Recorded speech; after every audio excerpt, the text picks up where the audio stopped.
நாம எல்லாத்தையும் மதிக்கிறோம், அவங்களும் எல்லாத்தையும் மதிக்கிறாங்க. மதிக்காதன்னு கத்து கொடுக்கறதுக்கு நீங்க என்னங்க கட்சி வைக்கிறீங்க? போய் வேங்க வயல்ல போய் என்ன நடக்குதுன்னு பாருங்க. தூய்மை பணியாளர்களுக்கு என்ன நடக்குதுன்னு பாருங்க. இல்ல அட்லீஸ்ட் உங்க சீட்டு பேரத்தையாவது போய் பாருங்க. நாங்க எங்க வேலையை பாத்துக்கிறோம். இதுல நடுவுல நீங்க யாரு வர்றதுக்கு? மதக்கலவரம் உண்டு பண்ற யாரு உண்டு பண்றா? நீங்க தான் உண்டு பண்றீங்க. திருமாவளவன், திருமுருகன் காந்தி, சு வெங்கடேசன், திருமாவளவன் அவர்கள் மேல நான் ரொம்ப மரியாதை வச்சிருந்தேன். அவர் சேராத இடம் சேர்ந்து ரொம்ப மனசாட்சிக்கு விரோதமா பேசுறாருங்க. முருகன்னு பேர் வச்சிருக்கிறாங்களா, கொண்டு காட்டுங்கன்னு கேக்குறாரு. என்னுடைய மகனுடைய பேரு கார்த்திகேயன் தான். கர்நாடகாவில முருகன் இருக்கிறாரு. எத்தனை பேருக்கு அங்க முருகண்ணா அப்படின்னு பேர் இருக்கு தெரியுமா? முருகையா அப்படின்னு பேர் இருக்கும். எல்லாம் பிராமின் சமூகத்தை சேர்ந்தவர்கள். நான் எத்தனை பேரை உங்களுக்கு நான் காட்டணும்? இப்படி ஒவ்வொருத்தருக்கும் இப்ப முருகன் பேர் இருக்கா? ஆஹா. அப்போ அடுத்தது குமரன் பேர் இருக்கா? அப்ப குமார்னு என் கணவர் பேரு குமார். அவரை கூட்டிட்டு வந்தா உடனே ஆஹா. அப்போ அடுத்தது அழகு குத்துவீங்களா, மொட்டை அடிப்பீங்களா? இப்படி ஒன்னொன்னா கேட்டுக்கிட்டு இருக்கிறவங்களுக்கு நம்ம பதிலே சொல்ல முடியாது சாமி. ஏன்னா அவருக்கு விஷயமும் தெரியல, நம்பிக்கையும் இல்ல. அவருக்கு வெறும் வெறுப்பு மட்டும்தான் இருக்கு. ஆபாச சிற்பங்கள் இருக்கிற இடம் தான் இந்து கோயில்னு சொன்ன மாதிரி ஒரு பெரிய மனுஷன் தானே அவரு. அப்படிப்பட்ட பெரிய மனுஷன் தானே அவரு. அவர் கட்சியில இருந்து எத்தனை பேருக்கு ஆபாச வீடியோ வெளியே வருதுன்னு அவர் கணக்கு சொல்லுவாரா?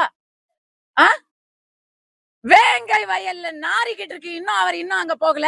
ஐயா, தூய்மை பணியாளர்கள் நேத்து வரைக்கும் போராடிக்கிட்டு இருக்கிறாங்க. இவர் என்ன சொன்னாரு? அதை விட ஆபாசம் இருக்கா? நீங்க யாரும் வேலை நிரந்தரம் கேட்காதீங்க. நீங்க வேலை நிரந்தரம் கேட்டா அப்புறம் இதுதான் உங்களுடைய வாழ்க்கைன்னு ஆயிரும். அதனால அதோ ஒரு கான்ட்ராக்டர் இருக்கான் பாரு, அவங்கிட்ட போய் அதே வேலையை செய்யுங்கன்னு சொன்ன பெரிய மனுஷங்க அவரு. அவரை விட ஒரு மனசாட்சி இல்லாத ஆபாச பேச்சாளர் இருக்கிறாராங்க. கேட்டா உடனே என் மேல பிசிய போடுவாங்க. திருமாவளவன் அவர்களுடைய கொள்கை ரீதியாக எல்லாம் நம்ம விமர்சிக்கும் போது எதுவும் பண்ண முடியாது. ஆனா என்னை இந்த மாதிரி கேட்டதுக்கு ஏற்கனவே குடும்பாவி எரிச்சு ஒரு பிசியை எங்கேயோ இங்கதான் போட்டு வச்சிருக்கிறாங்க.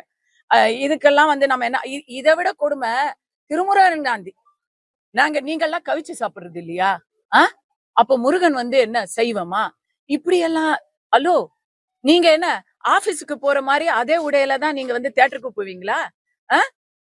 நீங்க ஒண்ணுமில்ல, உங்களுடைய முதலாளிகளை போய் பாக்குறீங்களே அறிவாலயத்துல, அப்ப நீங்க லுங்கியும் இதுவும் இப்படி ஒரு ட்ரம் ஸ்டிக்கையும் கையில வச்சுட்டு அப்புறம் அப்படின்னு தான் நீங்க போய் பார்க்க போறீங்களா? ஏன் அப்ப நீங்க பயபக்தியா போறீங்க?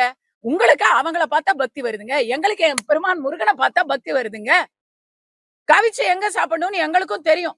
ஐயா, எங்க இஸ்லாமிய சமூகத்தினரே, எங்க சகோதரர்களே முஸ்லிம் பேட்டையில தாங்க விருந்து வைக்கிறாங்க. எல்லாருக்கும் தெரியுங்க. நாங்க எங்க எதை சாப்பிடணும்னு நீங்க சொல்லாதீங்க. யாரு எங்க எதை சாப்பிடணும் அப்படிங்கறத நீங்க அத ஒரு அரசியலா மாத்தி அசிங்கமா மாத்தினது நீங்க. ஒரு ரெஸ்பெக்ட் கொடுக்கிறோம். ரெஸ்பெக்ட் கொடுத்தா உடனே நாங்கெல்லாம் அப்படியே எங்க உரிமையெல்லாம் இழந்துட்டதாலாம் அர்த்தம் கிடையாது. அதுக்கு ஒவ்வொரு நேரம் இருக்கு, அவ்வளவுதான். திருமாவளவன் அவர்கள் கேட்கிறாரு, மலை மேல தீபம் ஏத்திட்டா எய்ம்ஸ் வந்துருமா, எல்லாருக்கும் சோறு கிடைச்சிருமா? இதானங்க கேட்டாரு. இல்ல, இப்ப திருமாவளவன் அவர்கள் கட்சி நடத்துறதுனால எய்ம்ஸ் வந்துருச்சா? எல்லாருக்கும் சோறு கிடைச்சிருச்சா? ஐயா, அவரை நம்பி வந்த சமூகங்களுக்கு அவங்க கேட்கிற கோரிக்கை எல்லாம் கிடைச்சிருச்சா? என்ன பையன் அவர் முதல்ல கட்சியை கலைச்சிடுறங்க. நாங்க அதுக்கப்புறம் இதுல அரசியல் இல்ல. அவர் இப்ப அவர் கட்சியை கலைச்சா நான் சோறு போடுறேன் 10,000 பேருக்கு. அவர் கட்சியை கழிச்சாரு.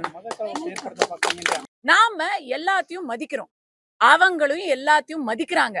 மதிக்காதன்னு கத்து கொடுக்கறதுக்கு நீங்க என்னங்க கட்சி வைக்கிறீங்க? போய் வேங்க வயல்ல போய் என்ன நடக்குதுன்னு பாருங்க. தூய்மை பணியாளர்களுக்கு என்ன நடக்குதுன்னு பாருங்க. இல்ல அட்லீஸ்ட் உங்க சீட்டு பேரத்தையாவது போய் பாருங்க. நாங்க எங்க வேலையை பாத்துக்கிறோம். இதுல நடுவுல நீங்க யாரு வர்றதுக்கு?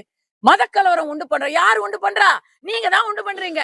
திருமாவளவன், திருமுருகன் காந்தி, சு வெங்கடேசன், விநாயக சதுர்த்திக்கு எந்த விதமான ஒரு வாழ்த்தை கூட சொல்ல முடியாத வாய் கட்டி போற நம்முடைய முதலமைச்சர் கிறிஸ்துமஸ் பண்டிகை ஆனா உடனே கிறிஸ்துமஸ் மரத்தோட போய் நிக்கிறாரு. இப்ப நோம்பு கஞ்சினா உடனே அதை குடிக்கிறாரு. நான் அதெல்லாம் தவறு சொல்லல, நான் அப்படிலாம் சொல்லல. எல்லாரும் நம்முடைய சகோதரர்கள் தான். அப்ப அந்த சகோதர மனப்பான்மை உங்களுக்கு இந்துன்னு சொன்னா, சனாதனம்னு சொன்னா ஏன் ஒழிப்போன்னு கிளம்புறீங்க? அதுல என்ன? அதை ஒழிச்சுட்டா நீங்க தைரியமா கடவுள் பக்தி இல்லாம தப்பு தண்டாவெல்லாம் பண்ணிக்கிட்டே இருக்கலாம். நாளைக்கு கடவுள் உங்களை இங்க இல்லைன்னாலும் அங்க தண்டிப்பாரு அப்படிங்கிற நம்பிக்கையில தான் இந்து மக்கள்ல சிலர் உங்களுக்கு இன்னும் ஓட்டு போட்டுக்கிட்டு இருக்காங்க. நீங்க அதுவும் இல்லைன்னு ஒழிச்சிட்டீங்கன்னா உங்கள மாதிரி பாவிகளுக்கு இங்கேயே தண்டனை கொடுக்கணும்னு மக்கள் நினைக்க மாட்டாங்களா?